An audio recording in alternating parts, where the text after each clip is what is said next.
Maya lived in a quiet neighborhood at the edge of the city.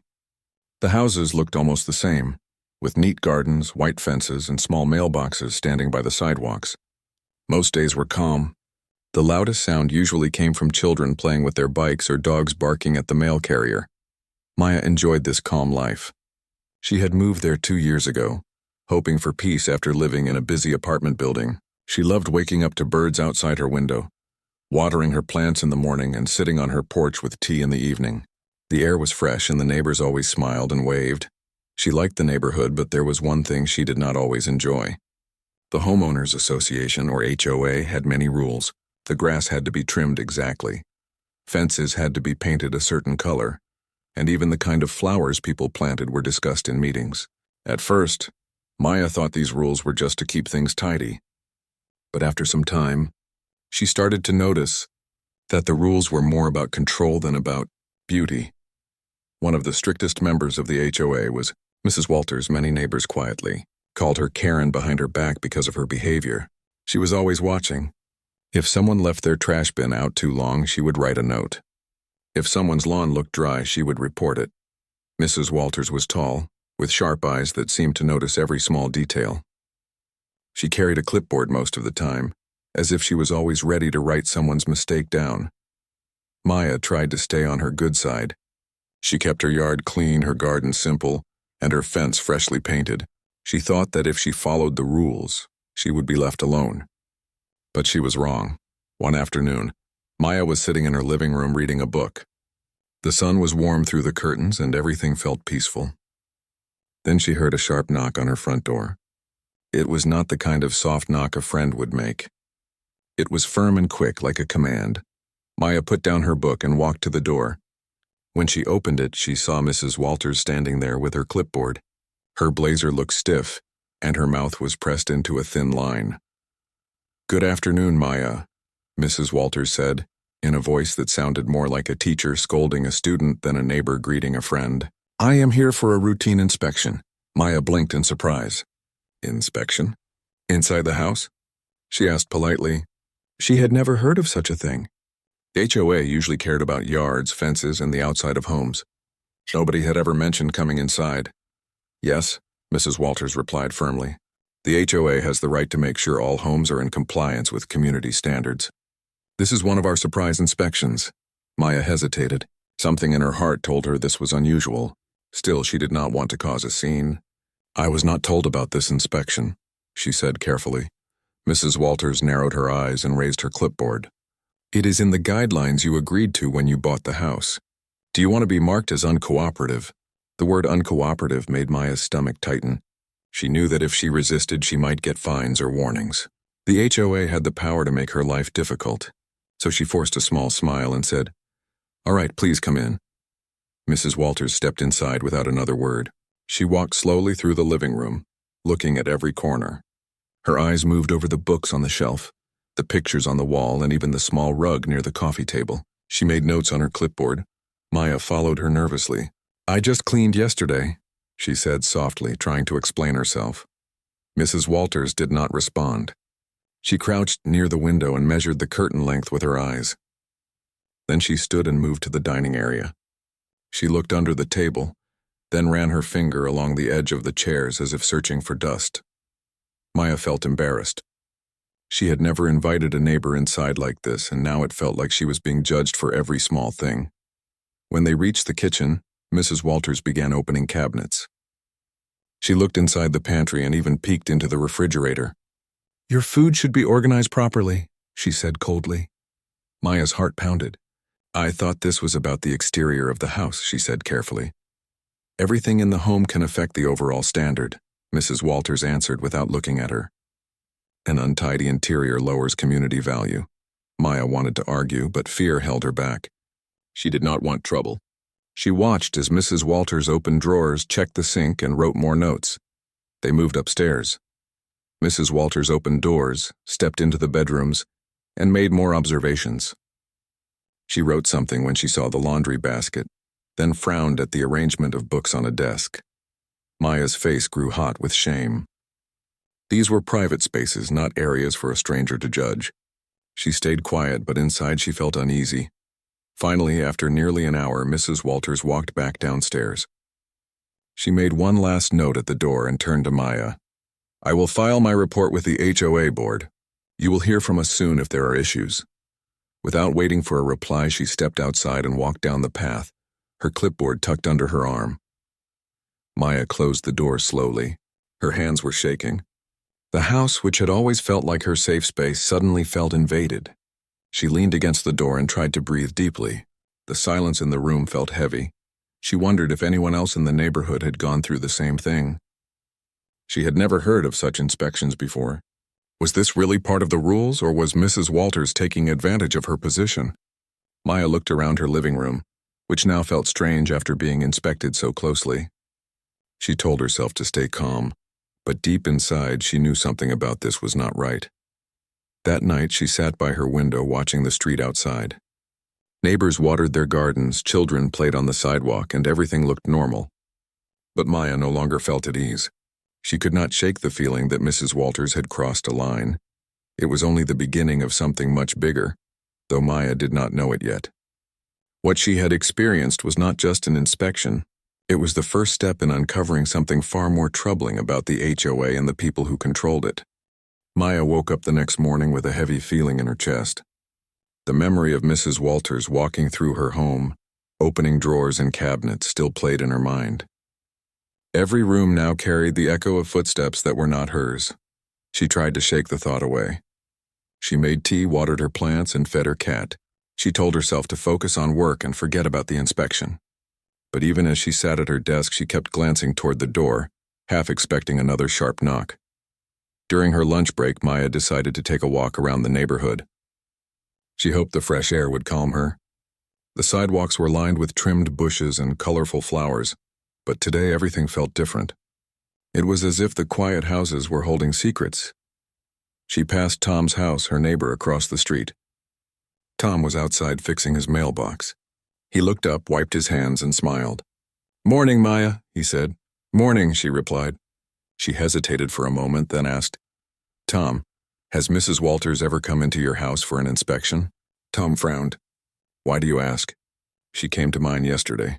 She said it was part of the rules." Tom sighed and shook his head. "Yes, she came to mine a few weeks ago.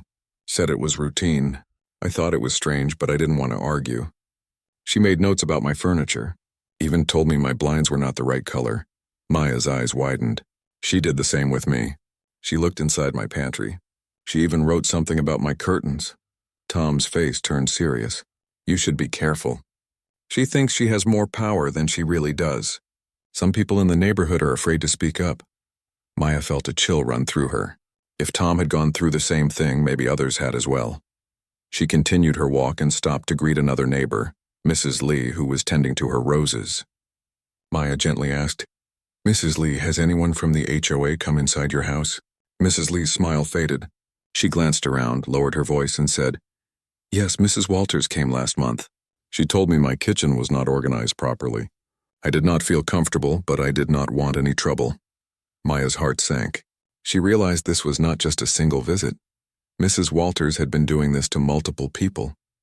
That evening, Maya sat on her porch and thought about everything she had learned. The HOA was supposed to protect the neighborhood, not invade private homes. She remembered the rules she had signed when buying her house. She was almost certain none of them allowed strangers to open cabinets or judge laundry baskets. Her phone buzzed. It was a message from Tom. "Be careful," it read. "I think she keeps records of us. She writes everything down." Maya stared at the screen. Records. That explained the detailed notes she had seen on the clipboard. What if Mrs. Walters was keeping files on every homeowner? The next day, Maya decided to test something. She moved a small plant in her living room to a different corner. She wanted to see if Mrs. Walters noticed it in the future. It felt strange to play such a game, but she needed proof that this inspection was more personal than professional. Later that afternoon, Maya spotted Mrs. Walters walking down the street. Clipboard in hand, she moved slowly, writing as she looked at each house. When her eyes reached Maya's porch, she paused. She wrote something down, then moved on. Maya's stomach turned. She had not even spoken to her, yet she was already making notes. That night, Maya could not sleep. Every sound in the house made her sit up. She felt like she was being watched. The blinds seemed thinner, the walls less solid. Her home, once her safe space, now felt like a glass box. The following morning, Maya decided to speak to more neighbors. She knocked on Mr. Rivera's door. He was an older man who lived 2 houses down. When he opened the door, Maya asked gently, "Mr. Rivera, can I ask you something about the HOA?" He nodded, looking curious. "Did Mrs. Walters ever come into your house for an inspection?" Mr. Rivera's expression darkened. "Yes, she came without warning. She said it was required. She looked around, wrote notes, and told me my family photos on the wall were not properly framed. I felt insulted, but I stayed quiet." Maya's hands clenched. That confirmed it. She thanked him and walked home, her mind racing. By now, she had spoken to at least 4 neighbors, and all had the same story. Mrs. Walters had been entering homes, taking notes and making people feel small. Nobody had spoken up before because they were afraid of fines or trouble with the HOA. As Maya sat in her kitchen, she opened her laptop and searched through her HOA agreement. She read the rules carefully, line by line. They spoke about lawn care, paint colors, trash collection, and noise levels. Nowhere did it say the HOA could demand entry into private homes. Her suspicion grew stronger. Mrs. Walters was using fear and authority to control people, but it had no real legal ground. The next evening, Maya saw a piece of paper slipped under her door. She picked it up and froze. It was a note from Mrs. Walters. "Your home is not in full compliance. Expect another inspection soon. Please prepare accordingly." Maya's heart pounded. She had not even received a written report from the first inspection, yet here was a demand for another one. She folded the paper and put it in a drawer. Then she pulled out her phone and sent a message to Tom and Mrs. Lee. "We need to talk. Something is wrong. Let's meet tomorrow." The following day, the 3 of them sat in Maya's living room.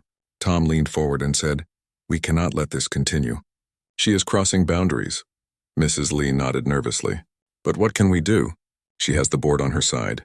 Maya took a deep breath. "We need to collect evidence. If she is doing this to everyone, we have to prove it. We can talk to more neighbors, gather their stories, and compare them. Maybe even take photos of the notes she leaves. Then we can bring it to someone outside the HOA." Tom's eyes lit up with determination. "Yes, we can't let her keep treating us this way." Mrs. Lee still looked afraid, but she agreed. "If we stand together, maybe something will change." That night, Maya felt a spark of hope.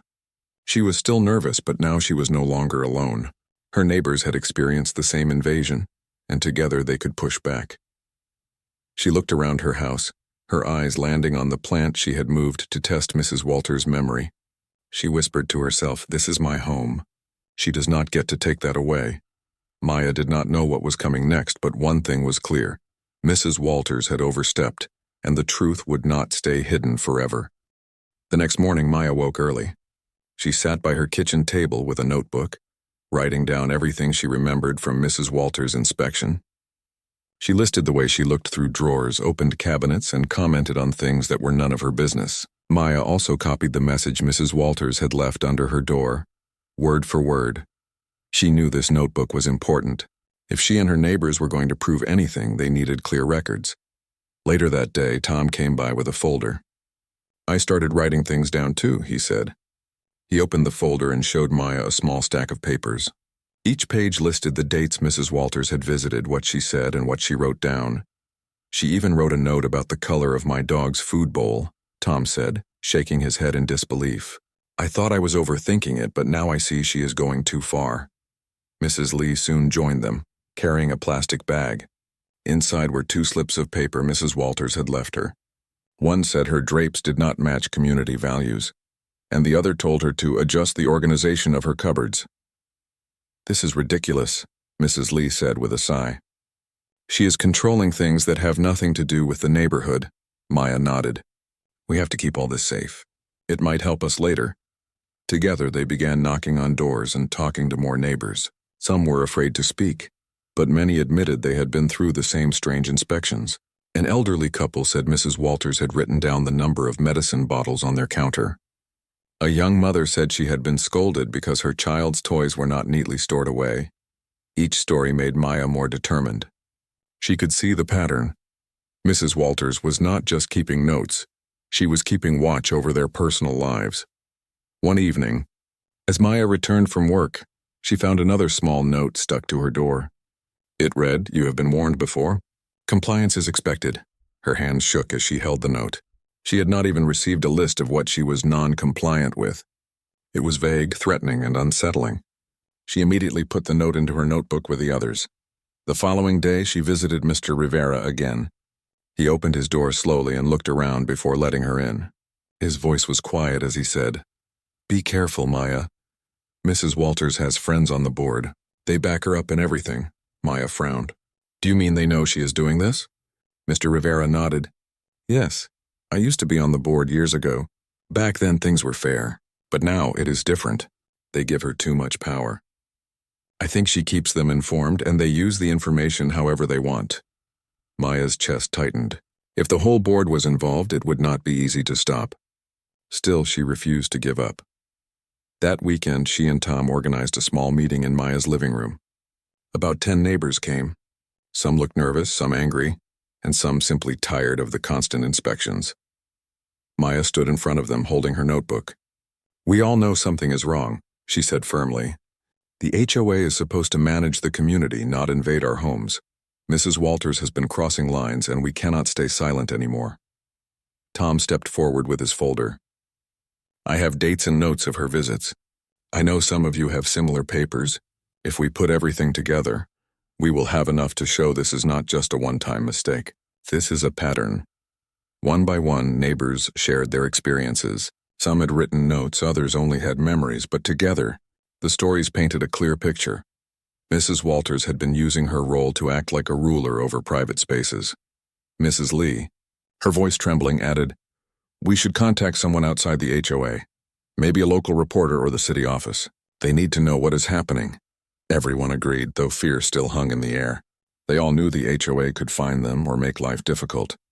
But Maya reminded them, "If we do nothing, she will keep doing this. Maybe next time she will go even further. We have to stand together." After the meeting, Maya gathered all the documents and kept them in a folder. She also bought a small camera for her living room. If Mrs. Walters tried to come inside again, she would have proof. 2 days later, her chance came. It was late afternoon when Maya heard that same sharp knock on her door. She took a deep breath and opened it. Mrs. Walters stood there, her clipboard ready. "I am here for follow-up inspection," she said firmly. Maya kept her voice steady. "I was not told about this. Do you have written notice?" Mrs. Walters frowned. "I do not need notice. This is part of my duties. Now let me in." Maya hesitated, then slowly stepped aside. "Fine," she said, though inside she was shaking. As soon as Mrs. Walters entered, the camera on the shelf quietly recorded. Maya watched as she began looking through the living room again, writing notes and muttering to herself. She moved toward the kitchen and opened drawers, just like before. She even paused by the plant Maya had moved days earlier. She tilted her head and scribbled something on her clipboard. Maya's suspicion was right. Mrs. Walters remembered tiny details and tracked changes. Finally, Mrs. Walters turned to leave. "Expect a written report," she said curtly before stepping out the door. When the door closed, Maya rushed to check her camera. The recording was clear. Every action, every comment, and every note was captured. It was the proof she needed. That night, she shared the video with Tom and Mrs. Lee. Their eyes widened as they watched Mrs. Walters walk around, opening drawers and taking notes like an inspector in a private office. "This is it," Tom said with determination. "This is the evidence we need. Nobody can deny this now." Maya nodded. "We will keep collecting more stories and notes. When we have enough, we will take it to someone who can investigate." For the first time since the inspection began, Maya felt a small spark of hope. She had proof in her hands. Mrs. Walters was no longer just a rumor or a complaint. She was on video. But even as relief washed over her, Maya knew the battle was only starting. The HOA board was still backing Mrs. Walters, and they would not give up power easily. She looked around her living room and whispered to herself, "This is only the beginning." She is not untouchable anymore. Maya could not stop thinking about the video she had recorded. Every time she replayed it, she felt both anger and relief. Anger that someone had invaded her privacy, and relief that she now had undeniable proof. For the first time, she was no longer just a frightened homeowner. She had something real to stand on. The next weekend, Maya invited Tom, Mrs. Lee, and several other neighbors to her living room again. She placed her laptop on the coffee table and played the recording for everyone. The room was silent except for the sound of Mrs. Walters' voice as she muttered about curtains, drawers, and plants.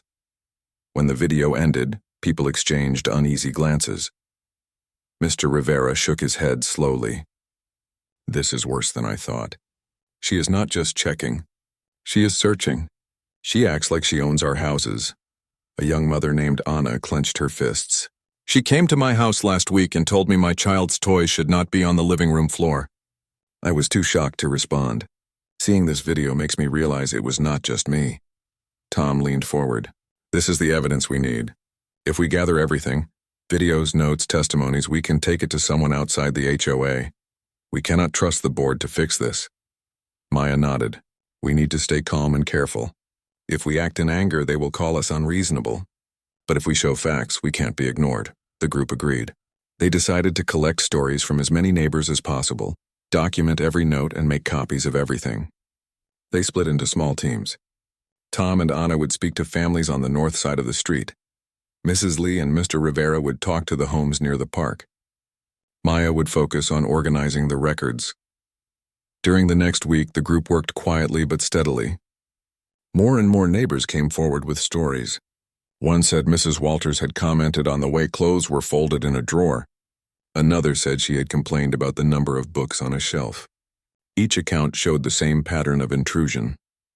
By the end of the week, Maya's folder was thick with papers, notes, and printed emails. She also had 3 videos, one from her own house and 2 from other neighbors who had hidden cameras. The more evidence they gathered, the more courage the neighbors felt. For the first time in a long while, they were not afraid to talk openly about their frustration. When they saw Mrs. Walters walking down the street with her clipboard, they no longer avoided eye contact. Instead, they quietly shared determined glances with each other. Still, there was fear. One evening, Maya found a warning letter in her mailbox. It was from the HOA board, claiming she had violated community cooperation guidelines. The letter was vague, but it threatened fines if she continued resisting inspections. Maya showed the letter to Tom. "They are trying to scare us," she said. Tom nodded firmly. "Then it means they know we are on to them. We cannot back down now." The group decided it was time to involve someone outside the neighborhood. Maya contacted a local consumer protection office and explained the situation. She also reached out to a reporter from the community newspaper. Both agreed to look at the evidence. A week later, the reporter, Mr. Harris, came to Maya's house. He was a calm man in his 40s with a small notebook and a kind smile. He listened carefully as neighbors told their stories one by one. He watched the videos, read the notes, and asked questions. "This is serious," he said after an hour. "If what you're saying is true, the HOA is going far beyond its authority. I can write about this, but I'll need to be precise. People need to see this is more than complaints. It's a violation of your rights." Maya felt a mix of nerves and excitement. "We have everything you need. Please help us bring this to light." Mr. Harris promised to follow up with more questions and said he would contact the HOA for their side of the story. After he left, the neighbors felt a ripple of hope. For the first time, someone outside the neighborhood was paying attention. A few days later, officials from the Consumer Protection Office also contacted Maya. They asked for copies of the evidence and said they would review the situation. Their interest gave the group more confidence, but the HOA did not stay silent. Soon, flyers appeared on doors and mailboxes written by the board. The flyers claimed that inspections were necessary for community safety, and accused certain homeowners of spreading lies to damage harmony. Some neighbors grew nervous. Again, Mrs. Lee admitted she had trouble sleeping. "What if they fine us so much we cannot afford it?" she whispered. Maya placed a gentle hand on her shoulder. "That is why we must stay united. If one of us stands alone, they can push us down. But if we all stand together, they cannot silence us." The group continued to meet even as tension in the neighborhood grew. Some homeowners who had once stayed quiet now began to join. The living room meetings grew larger. People brought copies of their warning letters, notes left on doors, and even recordings of conversations with Mrs. Walters. It became clear that this was not just about one woman with a clipboard. The HOA board had allowed and even encouraged her behavior. They used fear to control the community, and for too long everyone had accepted it. One evening, Tom stood up during a meeting and said, "I have lived here for 10 years. I used to love this place, but now it feels like a prison. I want to take back our neighborhood. If we keep gathering, keep sharing, and keep pushing, we can do it." Applause filled the room. For the first time, the group felt like a true community. That night, as Maya cleaned up after the meeting, she looked at the thick folder of evidence on her table. She thought about how scared she had been during that first inspection. Now she was still nervous, but she was also stronger. She looked around her living room, the same space that had once been invaded, and whispered to herself, "We are ready now." She cannot hide behind that clipboard forever. Outside, the street looked calm as always. The lawns were neat, the fences painted, the sidewalks quiet. But beneath that calm surface, change was brewing. The neighbors were no longer alone in their fear. They were united in their fight. Maya knew the next step would be the hardest. The HOA would resist. Mrs. Walters would not give up easily. But the truth was out there now, and once the truth starts moving, it cannot be stopped. Maya woke up one morning to a knock on her door. She expected another warning letter or a neighbor dropping by, but instead, two people in suits stood on her porch. They introduced themselves as investigators from the county's Consumer Protection Office. Their voices were calm, but their questions were serious. "We are here because of the complaints we received," one of them said. "We understand you have evidence to show us." Maya nodded quickly and invited them inside. Her heart raced as she placed the thick folder on the table. The investigators opened it and slowly examined each paper. They asked about the notes Mrs. Walters had left, about the warnings from the HOA board, and about the videos. Maya answered carefully, making sure not to exaggerate. She wanted them to see the truth as it was. After an hour, one of the investigators looked up. "This is strong evidence. If everything checks out, this HOA is not following lawful practices. We will need to speak with other neighbors too." Maya promised to help. She called Tom and Mrs. Lee, and soon the investigators were listening to their stories as well. Every new detail made the picture clearer. The HOA was not protecting the community. It was controlling it. News spread quickly across the neighborhood. People whispered to each other on sidewalks, waved at Maya with encouragement, and quietly passed more letters and notes for the folder. Even those who had once been silent began to share their stories. The reporter, Mr. Harris, also kept in touch. A week later, his article appeared in the local paper. The headline read, "Residents say HOA crossed the line. Private inspections spark outrage." The article described the secret recordings, the intrusive comments, and the board's threats. Though it did not name every person, it made clear that many families felt pressured and afraid. The effect was immediate. People from nearby neighborhoods called Maya and Tom to say they had similar experiences with their HOAs. Some even offered advice on how to fight back. Suddenly, the small group was no longer alone. But the HOA board was not ready to give up. Mrs. Walters, with her clipboard in hand, began walking the streets more often than before. She knocked on doors, sometimes demanding to be let in, sometimes leaving more notes. One neighbor, frightened, gave in and allowed her inside again. Later, he confessed he regretted it, but he had not wanted trouble. The board also sent out another letter, this time accusing certain residents of bringing shame to the community by contacting outsiders. The letter warned that legal action might be taken. When Maya read it, she felt a wave of fear. But Tom reminded her, "They are the ones in trouble now, not us. They are trying to scare us because they know the investigators are watching." The group decided to hold a public neighborhood meeting, not in anyone's living room this time, but outside in the park where everyone could attend. They brought chairs and snacks, and one by one families gathered. The turnout surprised everyone. Almost half the neighborhood came. Maya stood up in front of them with shaking hands. "We all moved here because we wanted a safe and friendly place," she said. "But we have been treated like children who cannot make choices in our own homes. That is not right. We deserve respect, and we deserve freedom in our own houses." Applause followed her words. Mrs. Lee spoke next, telling her story about the notes and the late-night fear. Then Tom explained how they had contacted officials and how the investigation was moving forward. For the first time, the community stood as one voice. Even those who had once supported the board now looked uncertain. They saw the courage in their neighbors and realized they could not stay quiet forever. Days later, the investigators returned. This time they met with several residents. They asked about the HOA's rules, how decisions were made, and whether members had voted on such inspections. The answers were always the same. No one had agreed to this. The rules had been created by a small group and enforced with threats. The investigators thanked everyone and promised to continue. They also asked to speak directly with the board. That meeting did not go well for the HOA witnesses. Later said Mrs. Walters tried to defend her actions by claiming she was keeping homes in order and preserving values. But when the investigators asked for proof of any written agreement that allowed such inspections, she could not produce one.